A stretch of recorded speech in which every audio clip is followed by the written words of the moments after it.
అసమర్థ పరిపాలన వైఫల్యాల నుండి ప్రజల దృష్టి మరల్చడానికి ఒకటి తర్వాత ఒకటి ఏవైతే కొన్ని కాలక్షేప కథా చిత్రాలు నడుపుతూ ఉన్నారో ఆ కాలక్షేప కథా చిత్రాల్లో భాగంగా పరంపరలో భాగంగా ఇవాళ నాకు కూడా ఏదో నోటీసులు ఇచ్చి టెలిఫోన్ ట్యాపింగ్ మీద ఏదో విచారణ చేస్తామని చెప్పి పోలీస్ శాఖ వాళ్ళు పిలవడం జరిగింది.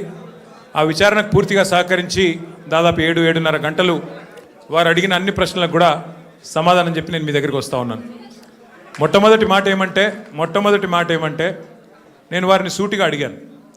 గత 2 సంవత్సరాలుగా మీరు ఈ విచారణ కొనసాగిస్తూ ఉన్నారు. ఈ 2 సంవత్సరాలలో లీకుల మీద లీకులు, ముఖ్యంగా మా పార్టీ లీడర్ల వ్యక్తిత్వ హననం చేసే విధంగా, క్యారెక్టర్ అసాసినేషన్ చేసే విధంగా మీరు ఏదైతే వ్యవహారం చేస్తున్నారో దీనికి బాధ్యులు ఎవరో అని అడిగిన వారు మాకు సంబంధం లేదండి, మీడియా ఏం రాస్తే మాకేం సంబంధం అని చేతులు దులుపుకునే ప్రయత్నం చేసినారు. వారు నేను సూటిగా అడిగాను, మీరు గత 2 సంవత్సరాలుగా మీరు ప్రతిసారి విచారణ పేరిట లేకపోతే ఏదో ఒక లీక్ ఇవ్వడము, లేదా విచారణకు పిలవకపోయినా ఏదో జరిగింది అంటూ మీరు లీక్ ఇవ్వడం, తెల్లారి హెడ్లైన్ కావడం, దానివల్ల ప్రజలు మరి నిజం అనుకొని భ్రమించే కొన్ని పరిస్థితులు వచ్చినాయి. ఇది మంచిది కాదు అని చెప్పిన వారిని సూటిగా అడిగిన నేను. మీరు అంటా ఉన్నారు, పేపర్లు రాస్తూ ఉన్నాయి, కొన్ని యూట్యూబ్ ఛానళ్ళు మరి ఇష్టం వచ్చినట్టు మాట్లాడుతున్నారు. కొంతమంది చాలా నా మాట అనడానికి నాకే సిగ్గు ఉంది. కొంతమంది హీరోయిన్లను వీళ్ళేదో ట్యాప్ చేసి బెదిరించి ఇష్టం వచ్చినట్టుగా వాళ్ళు ఏదైతే అడ్డగోలు వ్యాఖ్యానాలు రాసినారో ఇది వాస్తవం అయితే నా ముందు పెట్టండి, చెప్పండి ఎవరికి అట్లా జరిగింది దయచేసి చెప్పండి అని చెప్పాను. అనగానే అక్కడున్న అధికారి గారు లేదండి అది కరెక్ట్ కాదు, మేము ఆల్రెడీ మీడియాకి చెప్పాం కదా అన్నారు. నేను అన్నది ఏంటంటే, అయ్యా మరి మీరు కరెక్ట్ కాదు అని మీరు చెప్పిందేమో ఎక్కడో ఇంతంత వస్తుంది, మరి ఇష్టం వచ్చినట్టు మీరు ఇన్ని రోజులు నడిపిన కథనాలకు ఎవరు బాధ్యులు? మా కుటుంబాలకు, మాకు కలిగిన క్షోభకు, మా వ్యక్తిత్వ హననానికి ఎవరు బాధ్యులు? ఈ లీకులు మీరు నిరోధించలేరని అడిగిన. ముందుగా మీడియాకి నేను ఒక అపీల్ చేస్తూ ఉన్నా, దయచేసి ఈ ప్రభుత్వం లీకు వీరుల ప్రభుత్వం, వీళ్ళు కేవలం లీకుల మీద ఆధారపడి నడిచే ప్రభుత్వం. ఈ ప్రభుత్వం ఇచ్చే అడ్డగోలు లీకులను దయచేసి మీడియా కూడా మీరు ఇష్టానుసారంగా ప్రచురించకండి, దానిలో వాస్తవం ఎంత అవాస్తవం ఎంత ఒకసారి దయచేసి చెక్ చేసుకోండి అని చెప్పి నా ప్రార్థన. మొన్న హరీష్ రావు గారు పోయి రాగానే నేను ఆశ్చర్యపోయాను. వాళ్ళు ఇష్టం ఉన్న కథనాలు, హరీష్ రావు గారికి ఇంటి నుంచి భోజనం వచ్చిందని ఒకరు, హరీష్ రావు గారు ఇట్లా అయ్యారు అట్లా అయ్యారని ఎవరు, ఇంకో 16 ప్రశ్నలు అడిగినారని ఇంకొకరు, తెల్లారి మళ్ళీ పేపర్లలో అదే అన్న తెల్లారి పేపర్లలో ఇంకోటి, ఇవాళ నేను అక్కడ ఉన్నప్పుడు కూడా అట్లా చేసింటారు, ఫలానా ఆయన తీసుకొచ్చారు, ఇట్లా చేశారు, ఉక్కిరి బిక్కిరి ఇన్ని ప్రశ్నలు. అంటే ఇది దయచేసి బాధ్యత గల మీడియా సంస్థలతో నా ప్రార్థన. 2 ఏళ్ళు అయిపోయింది, ఈ కాలక్షేపం జరగాల్సినంత జరిగింది, ప్రజలకు కూడా మీరు అందించాల్సినంత వినోదం అందించినారు. కానీ ఇకనైనా దయచేసి 1-2 సార్లు, ఎందుకంటే మాకు కూడా కుటుంబాలు ఉన్నాయి, మాకు కూడా అభిమానులు ఉన్నారు, మాకు కూడా కార్యకర్తలు ఉన్నారు, మాకు కూడా నియోజకవర్గాలు ఉన్నాయి, మాకు ఓట్లేసిన ప్రజలు ఉన్నారు, వాళ్ళు బాధపడతారు. ఇష్టం వచ్చినట్టు మీరు ఇట్లా వండి వార్చవద్దని చెప్పి నెంబర్ 1. రెండవది, వారిని నేను సూటిగా అడిగాను, సిట్ వాళ్ళని, మీరు ఫోన్ ట్యాపింగ్ మీద ఏదో విచారణ చేస్తున్నారు కదా, దయచేసి మీరు చెప్పండి, ఈరోజు రాష్ట్రంలో మా ప్రతిపక్ష పార్టీ నాయకులు, మా ఎమ్మెల్యేలవి, మా నాయకుల ఫోన్లు ట్యాప్ కావడం లేదా చెప్పండి మీరు అని అడిగిన. వాళ్ళు మాకేం సంబంధం, మాకు తెలియదు అని నీళ్ళు నమ్ములుతున్నారు తప్ప కావడం లేదు అని చెప్పే పరిస్థితి లేదు. రెండవది, నేను అడిగాను, ఒక మంత్రి గారు స్వయంగా నా ఫోన్ ట్యాప్ అవుతుంది, నేను మీతో మాట్లాడలేను అని జర్నలిస్టులకు చెప్పుకునే దుస్థితి ఈరోజు ఈ రాష్ట్రంలో ఉన్నదా లేదా మీరు చెప్పండి అని అడిగిన. దానికి కూడా సమాధానం చెప్పరు, అది కాదు ఇది కాదని తప్పించుకునే ప్రయత్నం తప్ప వారు మాత్రం సూటిగా సమాధానం చెప్పలేదు. కానీ ఒక ధారావాహికగా మాదిరిగా ఏదైతే నడుపుతున్నారో, ఒక సీరియల్ లాగా ఏదైతే నడుపుతున్నారో అదే పరంపరలో అడిగిన ప్రశ్ననే అడుగుడు, మళ్ళీ అడుగుడు, ఒక 300 పేర్లు చదువుడు, ఈయన తెలుసా ఫలానా ఆయన తెలుసా, దాంతోనే 2-3 గంటలు టైంపాస్ చేసుడు తప్ప అక్కడ విషయం ఏమీ లేదు. వారికి కూడా తెలుసు ఆ విషయం. అందుకే నేను మళ్ళొక్కసారి ప్రజలకు, మా సోదరులకు, మా పార్టీ సోదరులకు, మా మీడియా మిత్రులకు కూడా విజ్ఞప్తి చేస్తున్నా, మేము ఒక పార్టీగా, బాధ్యత గల ప్రతిపక్ష పార్టీగా ఏ విచారణకు పిలిచినా మేము సహకరించడానికి సిద్ధంగా ఉన్నాం. మీరు ఎన్ని కేసులన్నా పెట్టండి, ఎన్ని సిట్టులన్నా వేయండి, బాధ్యత గల ప్రతిపక్ష పార్టీగా పూర్తి స్థాయిలో చట్టాన్ని గౌరవించే వ్యక్తులుగా సహకరిస్తాము. మీరు ఎన్నిసార్లు పిలిచినా వస్తామని చెప్పి కూడా వాళ్ళకు కూడా చెప్పినాం. కానీ మా బాధ్యత పెద్దది, ప్రతిపక్ష పార్టీ బాధ్యత పెద్దది. మా బాధ్యత ఏంది? ప్రభుత్వ వైఫల్యాలు, ప్రభుత్వ అవినీతి, ప్రభుత్వం ఏదైతే పూర్తి స్థాయిలో డైవర్షన్ గేమ్లు ఆడుతున్నదో దానికి సంబంధించి కూడా ఖచ్చితంగా మేము ఎత్తి చూపే ప్రయత్నం చేస్తూ ఉన్నాం.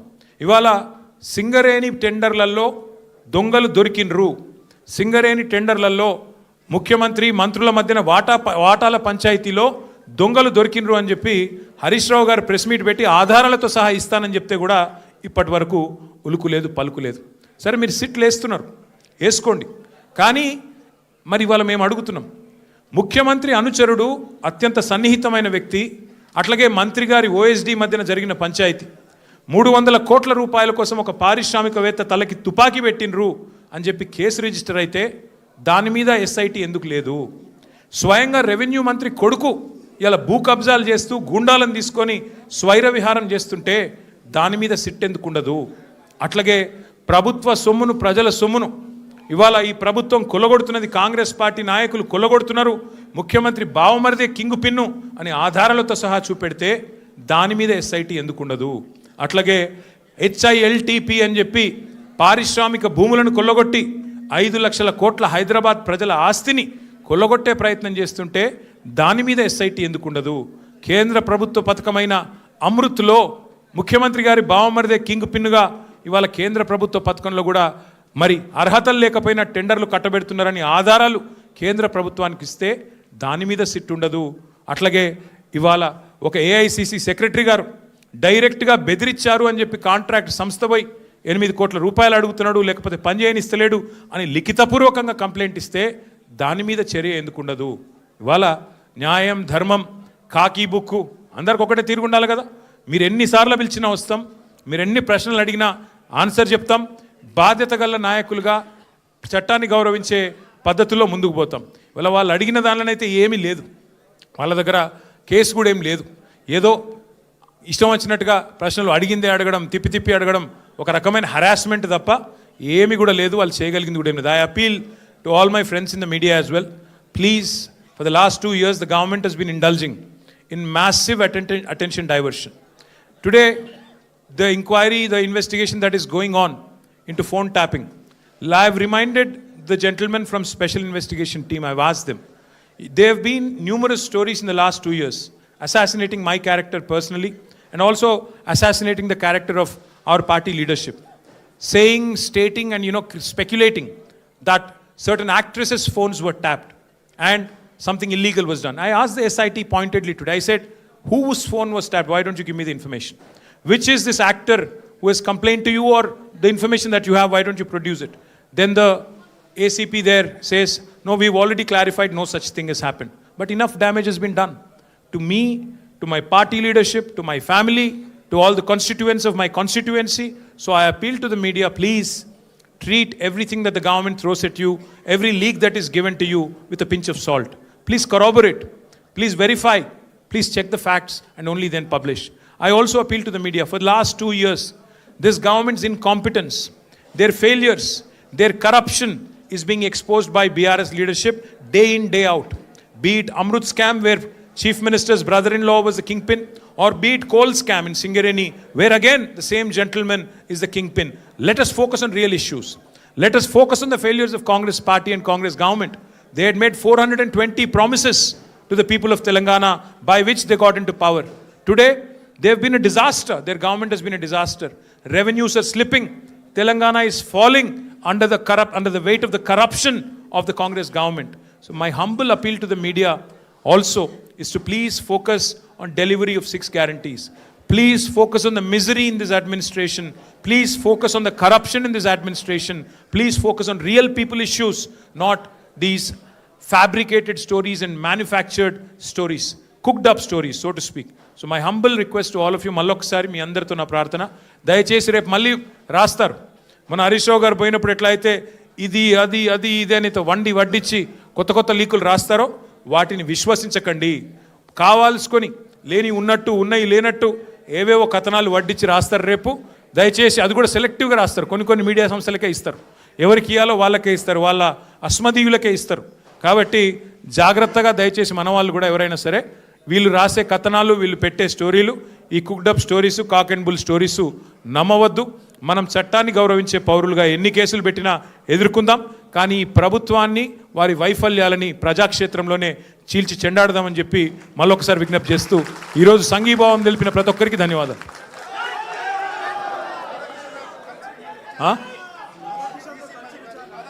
ఇగో మీడియా కథనాల్లో ఎన్ని వాస్తవాలు ఉంటాయంటే ఇగో క్లాసిక్ ఎగ్జాంపుల్.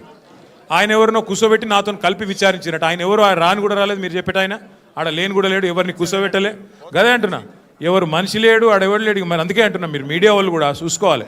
ఎవరితోనో కలిసి కూర్చోబెట్టి నన్ను విచారించినట. పురుగు కూడా లేడు ఆ పోలీసు వాళ్ళు, నేను తప్ప ఆడెవడు లేడు. కాబట్టి ఇటువంటి అన్నీ ఉంటాయి. ఇప్పుడు టీవీలో వచ్చింది ఏంటంటే, ఫస్ట్ మాజీ డీసీపీ రాధాకృష్ణతో కూర్చోబెట్టి ఆ 2 ఫోటోలు మీది ఆయనది పక్కన పక్కన పెట్టి అదొకటి పెట్టారు. ఆయనది అయిపోయింది ఆఫ్టర్నూన్ 2 తర్వాత. అంటే ప్రభాకర్ రావుని పిలిపించి మళ్ళీ ప్రభాకర్ రావుని మీరు కూర్చోబెట్టి అక్కడ తారక రామారావు తప్ప ఏ రావు లేడు, నేను ఒక్కనే ఉన్నా తప్ప ఎవడు లేడు. అంతే మరి.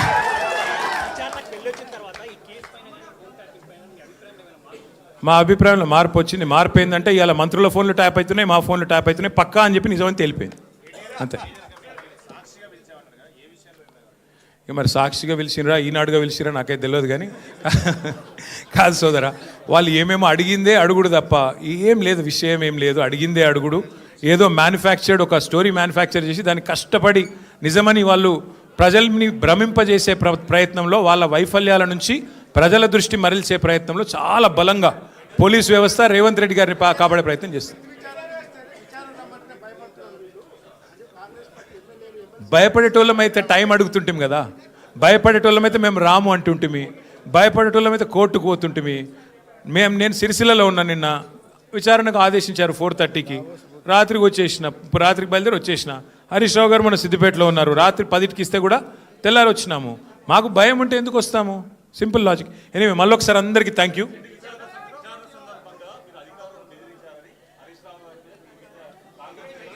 నేను